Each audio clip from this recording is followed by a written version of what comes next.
she first, I don't know if you remember, she first started on NXT. She was doing like an Irish jig, like a river dance. Yeah. And then she was gone for a little bit, and she came back, and she was a headbanger. Which maybe she is in real life. I have no idea, but Corey Graves seems to not like it. But that's okay, because I don't seem to like Corey Graves. Even though I will say he is better on commentary than Sir Alex Riley. Well, that's not a high bar to clear. No, it's not, but I don't know if this is a legit thing or if this is just an NXT thing. I mean, the most important thing Alex Riley is doing right now is setting up that big feud in NXT. The big Riley and Owens feud. I'm telling you right now, Alex Riley. I've got lofty goals for him in 2015. He's the man to beat Rusev. He's the man to beat Rusev. And steal Lana from him. And Americanize her. And she'll come out wearing like his old Letterman's jacket that he used to wear when he was, valeting The Miz. Honest to goodness, would not be surprised if WWE had Riley cut a promo after the next set of tapings, calling Rusev out, and then Rusev losing his streak in NXT, and everyone laughing, and everyone crying in tears, because that's what they would do, end the streak on NXT. I think they're going to stretch this out to like the 4th of July. Alex Riley will show up on the USS Intrepid via helicopter and body slam Rusev and kick off, the summer of Riley. Riley is all gassed up, so he's looking all Alexa Presley. There you go. He was looking huge at NXT tapings. Told you, he's on that Lex Luger diet. He's not driving an American-themed bus, and I don't want it. That's right. I would like to think Alex Riley gets on the, they would have to call it something else, like the Alex Express. And, see, it works. It's flowing it works. now. The juices are flowing right here on Four Corners Radio. And he gets out, like, they're driving cross country, and when everybody stops to get out and take a piss, he, like, gets out and starts doing, like, Hindu squats and stuff like that, because he's so jacked now. And, he shows up to SummerSlam and wins by DQ. There you go. That's Simple Legends. See, we just booked the summer for WWE. Wasn't even that hard. Speaking of NXT, Sam, I would like to think that you saw this, as it involves one of your favorites from years past. We finally saw the debut this past Thursday of Solomon Crow, the former Sami Callihan. Sam, he came out and just mauled CJ Parker, which was fun. But I don't know if he's a hacker so much as he's just Sami Callihan with some weird graphics, which is fine either way. But how do you feel about the debut of Solomon Crow? It's about goddamn time. That's what I'm thinking. I've been waiting for years now for him to debut. When the hell did they sign him? It's been like 2 years, I feel like. 2012. His last match was June 2012 against Rob Van Dam. Jesus. And and now he finally debuts. And it's against frickin' CJ Parker of all people. The gatekeeper of NXT. The gatekeeper. Kevin Owens wasn't even subjected to a program with the man. So hopefully this doesn't last too long. Nah, just, maybe one match.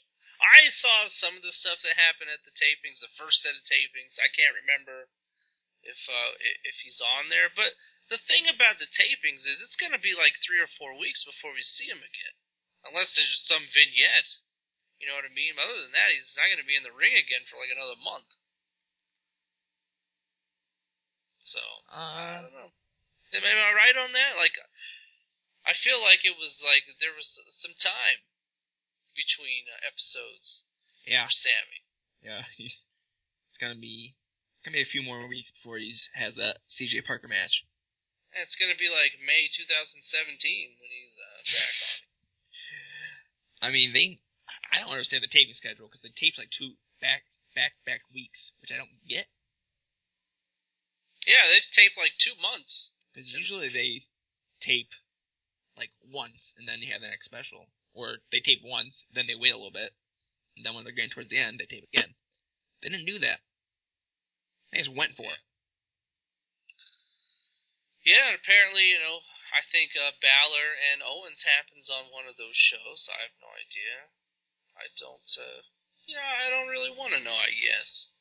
I glance at them to see if anybody's showing up, like frickin' Rhino of all people, or Brian Kendrick. The Brian Kendrick. I hope he comes out with Big Zeke. If only. Big Zeke. Not with an eye patch. They just do the whole D. Brian Kendrick gimmick again. I liked the gimmick. I don't know why. I don't even know what the hell a The Brian Kendrick is, or why it's any different from a regular Brian Kendrick. But it was fun. It was the highlights of SmackDown in 2008, 2009. I was just shocked that he was on NXT. NXT, man, it's gonna be a fun place, I think, this year, because I think you're gonna see like not maybe top name guys from the past come back, but guys like Brian Kendrick. Maybe Paul London shows up all just randomly. If he showed up, it would probably be on accident. Rhino, like what the hell is Rhino doing there? He's gonna be there for a while, according to the taping. So that's cool. He has a match against Sami Zayn and Balor. Finn Balor. I don't know how to pronounce that name. Balor. I hate when I see a name and I never actually hear the name, so I just continue to say Balor, and then when I actually watch it, Balor, and I'm like, come on, I'm not gonna remember Finn Balor. I can't do that. Yeah, it's like I said, NXT is gonna be an interesting place if they're willing to bring guys back, which Kendrick, he has a school, right, in California? Yes. Am I right on that? Yeah. So if they bring back guys like that who are sort of probably, I'm just assuming, are there for maybe a dual purpose, for wrestling on TV tapings and maybe teaching as well. I'm down with that. Yeah. They always were doing the bringing in a guest trainer and have someone show up for like a week. So this seems like a logical thing to do. We just say, hey, we'll bring this person in, and they can also do the taping. It'll be fun for everyone. La-di-da. I mean, Chris Hero, he does trainings and seminars. It's true. It's not gonna happen, but it's true. Fat Hero. No, it's not going to happen. Poor Chris Hero. Well, which I don't know. I mean, I don't want to get on the he's fat or anything kind of gimmick. He's chubby. Yeah, he's I don't hate it. He's like he would fit. I mean, he fits perfectly in Japan. Oh yeah. He's just a chubby bruiser. Is what he is. I don't see. He's never gonna make it to the WWE, back to WWE with his look, but he's fine in my eyes where he's at if he enjoys what he's doing. That's it. I'm sure he's making good money. Yeah. So. And now that Noah has some funding underneath it. Oh, I gotta catch up on my Noah. It's been better than it was last year. Yeah, I mean, I became infinitely more interested in Noah with the Suzuki Gun takeover. Yeah. Which, like I said, I've been watching sort of from a distance. I gotta think Suzuki Gun taking over Noah is better than the Bullet Club taking over New Japan. Oh yeah, it has to be. It's fun, and it's definitely not a group of workers that get a lot of shine right now in New Japan, so kind of makes sense to toss them over to Noah, where they can mix it up in different pairings that you wouldn't really get to see otherwise. Yeah, I mean, I've heard and read that, this run with Suzuki at the moment could put him in, Wrestler of the Year talks. I don't go that far, but... you wouldn't go that far? Now, see, I'm only going off what I've heard and read, and not everybody's saying that. But I've heard some people like, if this continues, who knows? Maybe this is something that could propel him towards those kind of talks. I don't know. If he gets a Match of the Year candidate out of Marufuji, then we'll be talking. And if he gets a title reign, I don't know if that's gonna happen, but if he gets a title reign and it's a good one, we're all over it. I think then it becomes not so much of a stretch. Well, there you go. So I gotta get back into the swing of things as far as Noah, which I watched a couple of the early shows. I would like to watch some more of the All Japan shows. Joe Doring becoming one of my. I don't know if he's on Twitter, but I did read the Facebook stuff yesterday. I'm part of that. I just became part of that Facebook group like a month ago. And I just became part of it yesterday, on the strength of Joe Doring. I would never like to owe him money because he might talk bad about me on Facebook. Yeah, and that was. He must have been. Maybe he was drunk. I'm kind of hoping he was. Mostly because I just like to imagine Joe Doring constantly drunk. Yeah, he's like. He looks like your drunk dad. Right, he's like I don't even know. Yeah, drunk dad. His mustache, his drooling. Perfect description. He was full of being drunk in that Go Shiozaki match from early in the year.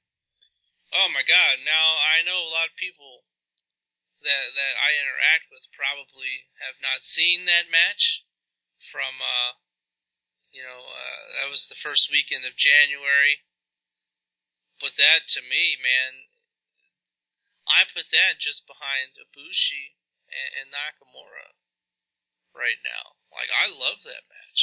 I thought it was a good match. It was really enjoyable. I haven't seen much of Joe Doring, so it was good to see him and see what he's all about. Yeah, I mean, he's just like a sort of a Stan Hansen-y kind of character. Stan Hansen cosplay. Yeah. Rocking it. Yeah, he's a big bruiser. And he's not old. Like, I thought he was old. Because he looks old. Like you say, he looks like a drunk dad. But I think he's still like in his late 20s, early 30s, so. Really? Who knows? Yeah, I think so. Huh. I'll have to double check that and confirm, but yeah, I'm pretty sure. Joe Doring is 32 years old. Yeah. He's still young. Wow. That shocks me. No. I don't know. Sam, let's talk about this real quick. Samoa Joe parting ways with TNA. Was it shocking? I don't know if it was shocking. I guess maybe, kind of. Since we've had the resets and we had the beatdown clan or whatever they were called. With MVP and Low-Key, Kenny King, Samoa Joe, and Eric Young, of all people. Eric Young. The beatdown clan. But apparently it was over money. And I'm going to be honest here, and I'm a Samoa Joe fan. I really am. But has he done anything the last 6 to 7 years in TNA to warrant more money, or maybe even the same